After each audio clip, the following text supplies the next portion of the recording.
African nation have refused to help Ruto in fighting Raila Odinga. Raila, of course, declared that he was going to lead mass action across the nation. And of course, people expected African leaders to support Ruto in this and, of course, stop Raila Odinga from, interfering with Ruto's government or interrupting Ruto. But now the African presidents have said no. We are not going to help you because we feel that Raila Odinga is the one who is supposed to be seated in status. Folks, before we go on, if you're new here, of course, let's give my greetings, and of course, subscribe if you're new here, and of course, if you're watching it from a different platform, just go to YouTube, search the name Peter Ogutu to be the first to pop. Hit the subscribe button, hit the bell for notification, and by doing so, folks will be able to be getting first-hand information pertaining to what happens in Kenya's political scene.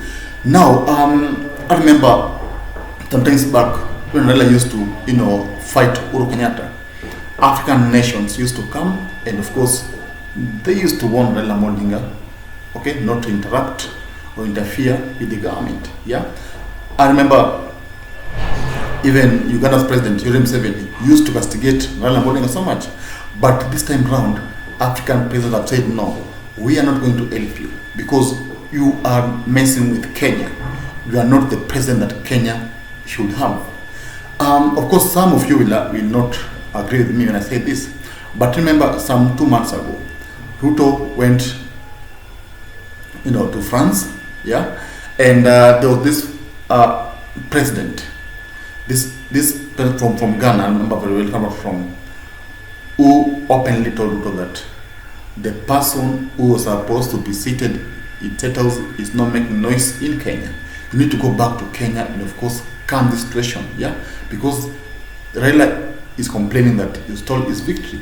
The person told Ruto openly, and of course we could see how the reaction from Ruto, we could see how Ruto was not comfortable with the statement from the Francophone leader. Now, this, of course, takes us back to this, because now we are seeing African nation not fighting with Ruto, like they're not on Ruto's side, because we expect as presidents, you need to be together, of course. You need to help your comrade or your colleague, in facing certain issues.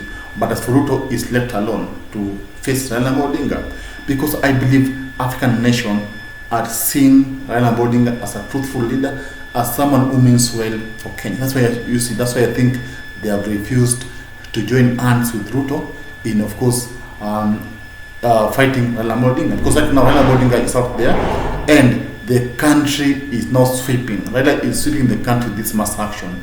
And of course, today you have seen counties that, of course, was affiliated to Ruto's party. County like Embu. Embu was on Ruto's side during the elections, but now the county has voted to join the mass action. Because this shows you that people are not happy in Kenya, and of course the nation will soon turn against Ruto. So Ruto as the president, I don't know how he's going to rule this nation, because you can't rule a country whereby the Wananchi don't want you. Even Mount Kenya themselves are now fighting Ruto, because they are seeing that the economy is now dilapidated. Of course, this Ruto during the campaigns, he told people that he will fix the economy, but now after getting what he wanted, he's now blaming Ruto. He's not blaming Uhuru Kenyatta, because he does not know how to fix this economy. And whatever he promised people, now people are not seeing it, because he promised people that hunger will go up to 80 shillings, and hunger is still going up, price of fuel and everything. So leaders from Mount Kenya are saying that Ruto is not meaning well for Kenya, and actually the work he was given as the president is not qualified to do the work, because he has not managed to do anything. Instead, he's increasing every price. He's touching even the education sector. Right now, university students will pay 3 times what they used to pay. So how will you pay fee for your kids when you can't even put food on the table? You see, all these issues turns against Ruto right now, and that's why you see counties like even Nyeri are now joining the mass action, because they feel that this president is not the president that Kenya should have, and they feel that this Ruto should just vacate status and let Baba, of course, occupy status. Of course, some would say that's not possible. But remember the saying that says, you don't know what tomorrow holds. But with these demonstrations, I believe Ruto is in big trouble. Not so, because how will he contain Raila Amolo Odinga? How will he manage Raila Amolo Odinga? That's the question I think I pose to you, my viewer. Now, folks, having said so, tell in the comment section, do you think African nation have rejected Ruto? Do you think so? Or do you think African nation wants Raila Amolo Odinga to be the president of Kenya? That's I think the question I think I pose to you, my viewer. And of course, subscribe if you're new here. Leave a comment, share it, so that you always meet here whenever you have this amazing, content pertaining what happens in Kenya's political scene. Thank you for watching.